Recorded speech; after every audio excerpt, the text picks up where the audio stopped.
ஆளுநர் தேவையில்லை, நம்மளுக்கு தமிழ்நாட்டுக்கு ஆளுநரே ஒண்ணு வேணவே வேணாம், அவர் அறிக்கைகள் விடுறாரு, இதுக்கெல்லாம் அவருக்கு ரைட்ஸே கிடையாது அப்படின்னு திமுக சார்பில் சொல்லப்படுறாங்க. இல்ல அதுதான் நான் இப்ப சொன்னேன். இப்போ 17 வருஷம் அவங்க மத்தியில் ஆட்சியில் இருந்தாங்க. ஈஸியா செஞ்சிருக்கலாமே, அதை கான்ஸ்டியூஷன் அமெண்ட்மெண்ட் கொண்டு வந்திருக்கலாமே. அந்த மத்திய அரசை வலியுறுத்தி என்னங்க எங்க கொள்கையே ஆளுநர் தேவையில்லைங்க, உடனடியாக நாங்கள் பார்த்தீங்கன்னா இது ஒரு அரசியலமைப்பு சட்டத்தை திருத்தி இந்தியா ஃபுல்லா ஆளுநர் தேவையில்லைன்னு சொல்லியிருக்கலாம். இல்ல நீங்க இல்லைங்க, நீங்க செய்ய நீங்க நாங்க அதுக்குள்ளே போக விரும்பலையே. நாங்க புரியுதுங்களா, நாங்க அதுக்குள்ளே போவோம். நாங்களா சொன்னோம்? நாங்க சொல்லலையே, நீங்க தானே சொன்னீங்க. டிஎம்கே தானே சொல்லிச்சு ஆளுநர் தேவையில்லைன்னு. ஏன் 14 வருஷம் அதை செய்யலாத? அது 14-17 வருஷம் மத்தியில் ஆட்சியில் இருந்தப்போ அதை செஞ்சிருக்கலாமே. அட்லீஸ்ட் ஒரு கமிட்டி அமைச்சாங்க, ஆளுநரோடு இந்த மாதிரி ஒரு அதிகார மீறல் இருக்கக்கூடாது, அது அவர் அதிகாரம் அது ஒரு மாநில நலன் சார்ந்து கட்டுப்பட்டு இருக்கணுன்ற அடிப்படையில் ஒரு குழு அமைச்சாங்க. அந்த குழுவை இம்ப்ளிமெண்ட் பண்ணியிருந்தாலே அதுவே பார்த்தீங்கன்னா எல்லா ஆளுநரும் கரெக்டாக இருந்திருப்பாங்க. இப்போ அது செய்யாம இப்போ வானத்துக்கு பூமிக்கும் குதிச்சா அது எப்படி சரியா வரும்? அதனால கண்டிப்பா இது மக்களை ஏமாத்துற செயல், திசை திருப்பு செயல். அதனால இவங்களை பொறுத்தவரை ஆட்சியில இருக்கும்போது ஒன்று பேசுவாங்க, இல்லாத போது ஒன்று பேசுவாங்க. அதனால முன்ன ஒன்று பின்னாடி ஒன்று, முரண்பாடுடைய மொத்த ஒரு உருவம் ஒரு பச்சோந்தி. அதை பச்சோந்திக்கே போட்டி போடுறவங்க யாருன்னா திமுக தான்.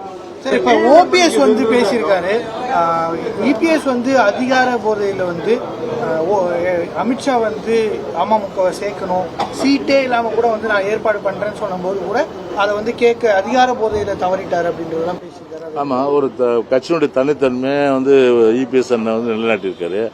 இது கொத்தடிமையா இருக்கு பிஜேபிக்கு. இந்த கொத்தடிமை மாதிரி எல்லாம் இருக்குன்னு இருக்க முடியுமா? அது இருக்க முடியாது. அதனால இந்த கொத்தடிமையுடைய பேச்சு இப்போ சொன்னதுனால தமிழ்நாட்டுக்கு தெரிவிச்சிட்டாரு, இவர் தான் பிஜேபியுடைய ஒட்டுமொத்த கொத்தடிமைன்னு. அதான் உண்மையும் கூட. யார் அவரு? ப்ரொஃபசர் சீனிவாசன் கேட்டீங்களா நீங்க? ப்ரொஃபசர் சீனிவாசன் அவர் ஒரு கதை சொல்லியிருக்காரு. அதாவது எங்களோட கூட்டணி வரலன்னா உங்களுக்கு பாத்தீங்கன்னா இந்த பின்விளைவுகள் நீங்க அனுபவிப்பீங்கன்றது. இது ஆக்சுவலா இந்த உருட்டல் மிரட்டல் இதுக்கெல்லாம் பயப்படுற இயக்கம் அனைத்து அண்ணா திராவிட முன்னேற்ற கழக இயக்கன்றது கிடையாது. எத்தனையோ கிட்டத்தட்ட கருணாநிதிகள், அத்தனை கருணாநிதி 72 இருந்து சந்திச்சு அடக்குமுறைகள், அதே போன்று பல்வேறு விதமான சோதனைகள்லாம் தாங்கி சாதனைகளை வளர்த்த பல்வேறு சோதனைகள்லாம் தாங்கி ஒரு பெரிய அளவுக்கு இன்றைக்கு வீறு கொண்ட இயக்கம் அனைத்து இந்திய அண்ணா திராவிட முன்னேற்ற கழக இயக்கம் இருக்கு. பின்னாடி அவர் மறுத்துட்டார், அது ஒரு விஷயம்.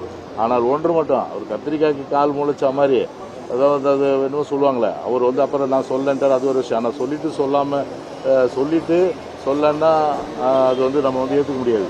ஆனால் ஒரு விஷயம், ஆடை பொறுத்தவரை குட்டி விட்டு ஆழம் பார்க்கக்கூடாது.